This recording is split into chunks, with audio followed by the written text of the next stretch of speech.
नमस्कार दोस्तों, स्वागत है आपका मेरे साथ इस अद्भुत यात्रा पर जहां हम जानेंगे भारत के 52 शक्तिपीठों के बारे में। पुराणों में वर्णित है कहानी देवी सती के बलिदान की, उनके प्रेम और त्याग की। कहते हैं जब दक्ष प्रजापति ने शिव जी का अपमान किया तो देवी सती ने अग्नि को अपना सर्वस्व समर्पित कर दिया। क्रोध और दुख से व्याकुल शिव जी ने सती के शरीर को लेकर तांडव करना शुरू कर दिया, जिससे सृष्टि संकट में पड़ गई।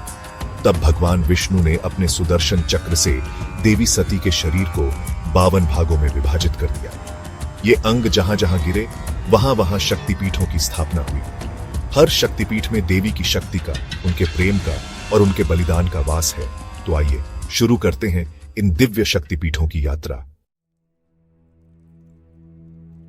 हमारी पहली मंजिल है असम का गुवाहाटी, जहां स्थित है कामाख्या शक्तिपीठ।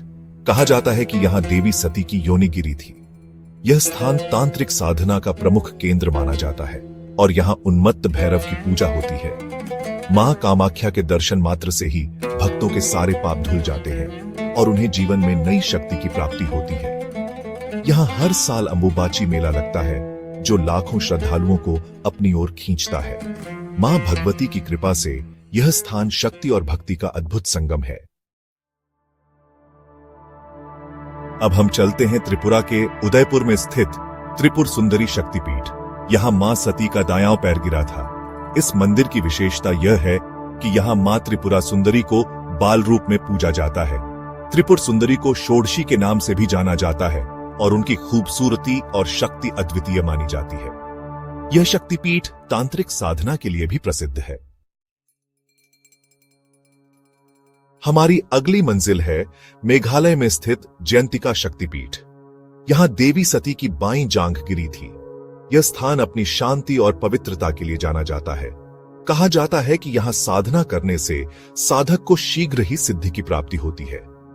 यहां का वातावरण अत्यंत शांत और साधना हेतु उपयुक्त माना जाता है। अब हम आते हैं हरियाणा में स्थित यशोदेवी शक्तिपीठ। यहां देवी सती का बायां हाथ गिरा था। मां यशोदेवी को मनोकामना पूर्ति की देवी माना जाता है। यहां भक्त अपनी हर मुराद लेकर आते हैं और मां उनकी झोली खुशियों से भर देती है। हमारी अगली मंजिल है हिमाचल प्रदेश का कांगड़ा, जहां स्थित है कंकाली शक्तिपीठ। यहां देवी सती की जीभ गिरी थी। कंकाली माता को अत्यंत उग्र रूप में पूजा जाता है। कहा जाता है कि यहां आने वाले भक्तों को मां अपनी शक्ति और साहस का आशीर्वाद देती है। अब हम चलते हैं मध्य प्रदेश के विंध्याचल में स्थित विंध्यवासिनी शक्तिपीठ। यहां देवी सती की कलाई गिरी थी। विंध्यवासिनी देवी नवदुर्गा में एक प्रमुख रूप मानी जाती है और उनकी पूजा से भक्तों को धन, समृद्धि और ज्ञान की प्राप्ति होती है।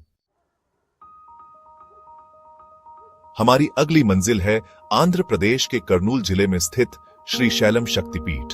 यहां देवी सती की गर्दन गिरी थी। यह स्थल दक्षिण भारत के प्रमुख ज्योतिर्लिंगों में से एक है और यहां भगवान शिव के साथ मां ब्रह्मरांबिका की भी पूजा होती है। अब हम आते हैं उत्तराखंड के चंपावत में स्थित पूर्णगिरि शक्तिपीठ। यहां देवी सती की नाभि गिरी थी। यहां हर वर्ष चैत्र नवरात्रि में विशाल मेला लगता है, जहां लाखों श्रद्धालु मां के दर्शन करने आते हैं। हमारी अगली मंजिल है हरियाणा के पंचकूला में स्थित मानसा देवी शक्तिपीठ। यहां देवी सती का ललाट गिरा था। यहां आने वाले श्रद्धालु मन्नतें बांधते हैं और मां उनकी सभी मनोकामनाएं पूर्ण करती हैं। और अंत में हम पहुंचते हैं प्रयागराज में स्थित ललिता देवी शक्तिपीठ। यहां देवी सती का अंगूठा गिरा था। यह स्थल तीर्थराज प्रयाग में त्रिवेणी संगम के पास स्थित है और यहां मां ललिता देवी की पूजा से भक्तों को मोक्ष की प्राप्ति होती है।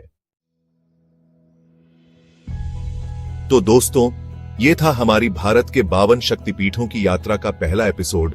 हर शक्तिपीठ अपने आप में खास है। हर शक्तिपीठ देवी की शक्ति और कृपा का प्रतीक है।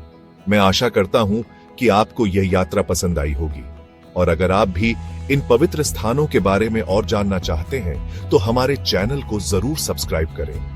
नमस्कार और देवी की कृपा आप सब पर बनी रहे।